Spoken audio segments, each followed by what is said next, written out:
Hi, everybody. So I wanted to kind of do a follow-up on the video that I did yesterday regarding the Heavenly City, New Jerusalem, and the stones that we see representing the foundation stones in the city. Now, this is a little bit interesting to me because the sapphire stone, which is the second foundation, yesterday I went through the first foundation being jasper and the meaning behind that. Son of the right hand, jasper representing the tribe of Benjamin. Benjamin's name means son of the right hand, and how Jesus is the essentially son of the right hand is Jesus. So you're talking about Jesus being the first foundation of the city of New Jerusalem, or a reference to that. It's basically the physical embodiment of Jesus being the chief cornerstone.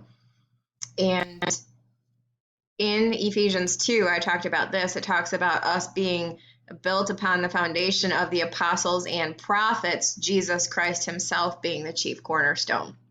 And this is the actual, that's teaching a spiritual truth about the spiritual temple and the building that God inhabits via the Holy Spirit. Now, in eternity, that's clearly going to be different. And this is actually the physical representation of New Jerusalem being built upon the foundation of the apostles and prophets. How do we know this? Because it says in verse 14, the wall of the city had 12 foundations, and in them the names of the 12 apostles of the Lamb. So, and then the first foundation, jasper, being a reference to Jesus, who is son of the right hand, which is what Benjamin means. Benjamin's tribe represented by the stone, which is the jasper. So there's a spiritual truth behind that. There's also a very physical truth behind that, which we see represented in New Jerusalem. Now, the second stone is the sapphire. And this actually has 12. The word sapphire is referenced 12 times in the Old and New Testaments.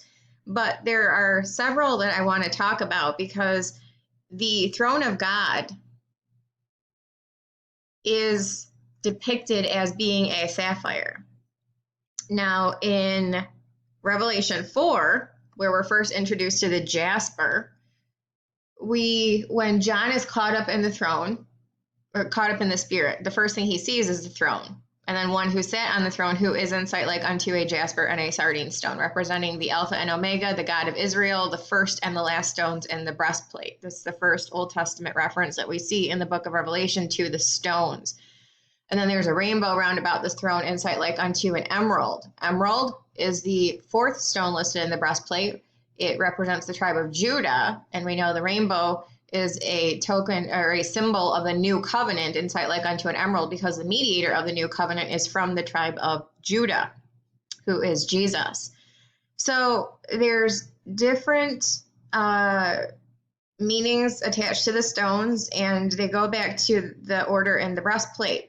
The sapphire is no different. This is the second foundation in the holy city, New Jerusalem, the sapphire.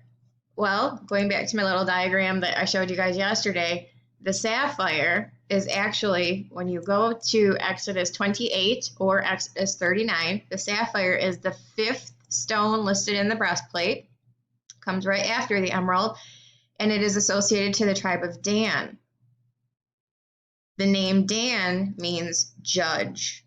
So when you see the sapphire associated to the throne of God, which we will see in just a second, or to the foundation, you're seeing the association to judge.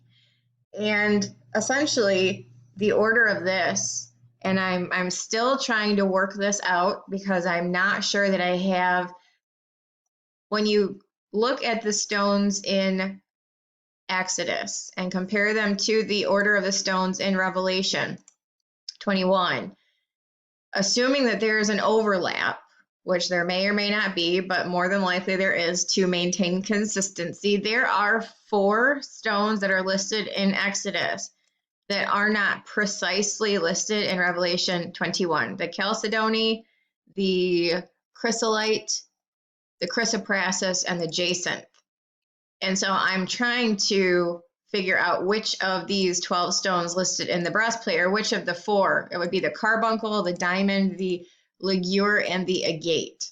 So there's probably overlap between the two, and I'm just trying to get it right. Which stone is which? What I did over here was just kind of show picture representations of what each of these 12 stones listed in Revelation 21 as the foundation stones actually look like. And then assuming that I have the one-to-one association correct, Jasper, son of my right hand, Sapphire means judge, and this goes back to the names of the 12 tribes. Chalcedony would relate to a gate. That seems to be the most clear association. So the name Asher means happy and blessed. And you have the emerald for Judah. Sardonyx is actually a reference to onyx, adding, and then sardius, behold the sun, that goes to Reuben. And then chrysolite, assuming that that is Naphtali, means wrestling. And then beryl is Zebulun, honor dwelling.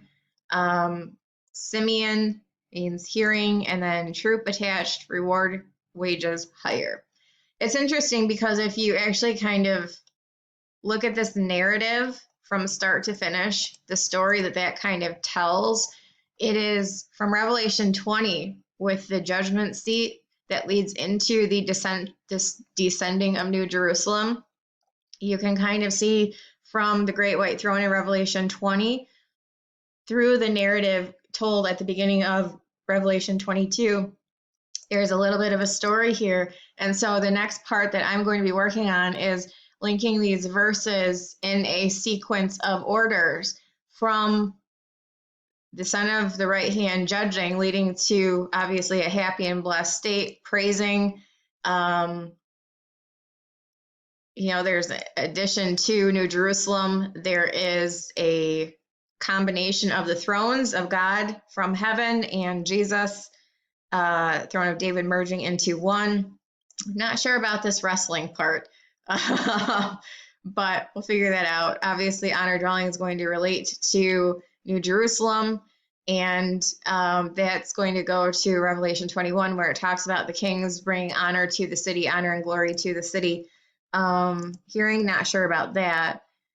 Troop, not sure, but then attached, when you go to Revelation 22, you're talking about the name of God written in heads, and then obviously the reward for wages or hire is entry into the kingdom and reigning forever and ever. So there's a sequence of events that's actually, and I just haven't had a chance to actually go verse by verse. It was a very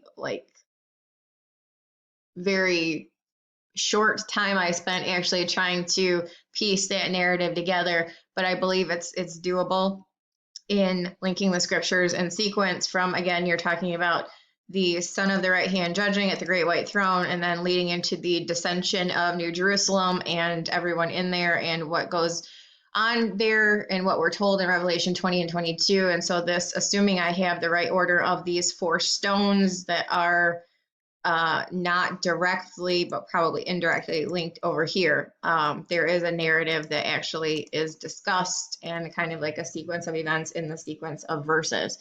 But the second one here is Sapphire and Judge. And so what I kind of wanted to talk about here was just the places in scripture where we're actually told, when you just do a quick reference to the word sapphire, there are 3 links in the book of Exodus. 2 of them, though, are actually just giving the order of the sapphire in the breastplate, which I talked about, Exodus 28 and Exodus 39.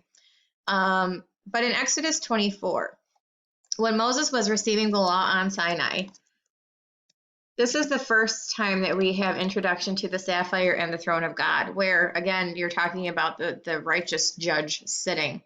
So after the old covenant was confirmed with the blood of animals and the people agreed to follow it, which they later broke in Exodus 32 with the golden calf incident after Moses descended with the tablets and broke them. But this is before he went up to get them. In verse 9 of Exodus 24, it says, Then went up Moses, Aaron, Nadab, Abihu, and 70 of the elders of Israel. And they saw the God of Israel, and there was under his feet, as it were, a paved work of sapphire stone, as it were the body of heaven in his clearness. It's interesting because under the feet of the God of Israel was a work of sapphire stone.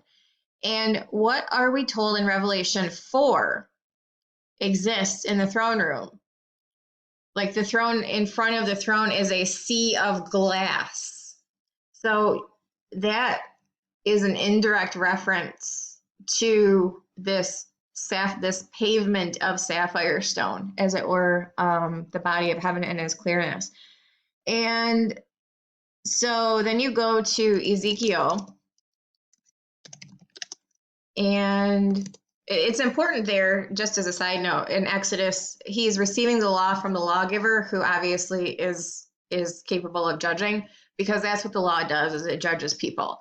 According to you see this with the Great White Throne, people are judged out of the books according to their works. So the law is given by the judge, the righteous judge, who determines which actions are acceptable and which are not. So that's why you're seeing the sapphire associated to God, who's about to give the law in the capacity of judge. So when you go to Ezekiel, let's see, Ezekiel 1 and 10 are also referenced.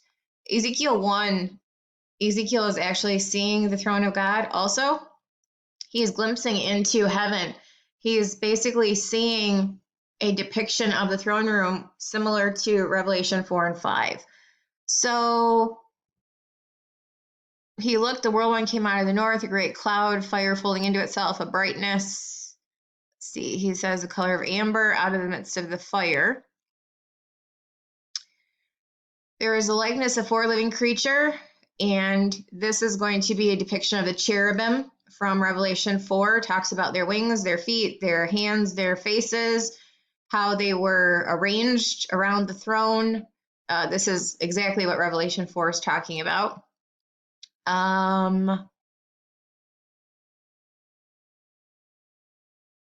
Let's see.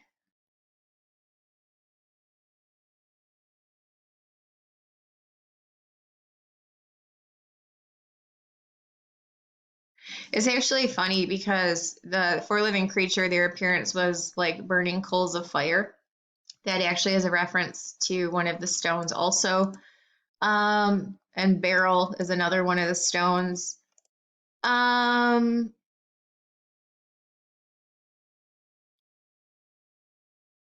There's a firmament described. Sorry, I should have I should have read this beforehand a little bit.